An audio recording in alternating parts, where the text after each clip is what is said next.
Sir நாம ஒண்ணும் புரிஞ்சுக்கவே தேவையில்ல சார். ராகுல் காந்தி தான் புரிஞ்சுக்க வேண்டிய நிலையில இருக்கார்.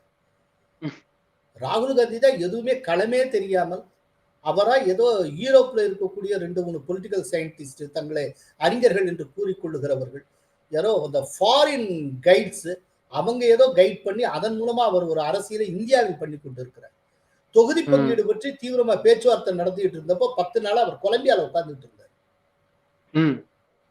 சோ களம் என்னன்னே புரிஞ்சுக்க மாட்டேங்குது. இப்பவும் ஃபாரின் தான். இப்பயும் ஃபாரின் நீங்க வந்து அதாவது ஒரு சமூக ரீதியா மோஸ்ட் சென்சிட்டிவ் ஸ்டேட்ல பீகார் ஒண்ணு. பீகார்ல எல்லாருமே ஒரு சோசியல் இன்ஜினியரிங் மூலம் தான் களமாடுவாங்க. அது ஏதோ இவர் தான் ரொம்ப முயன்று பிடித்த மாதிரி.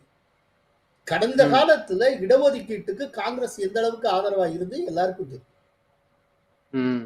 சமூக நீதிக்கு பெயர் போன ஒரு மாநிலம் பீகார். மண்டல் கமிஷனை வந்து நியமிச்சது, மண்டல் கமிஷனை ஃபார்ம் பண்ணதே ஜனதா கட்சி ஆட்சியில மொரார்ஜி தேசாய் ஃபார்ம் பண்ணாரு.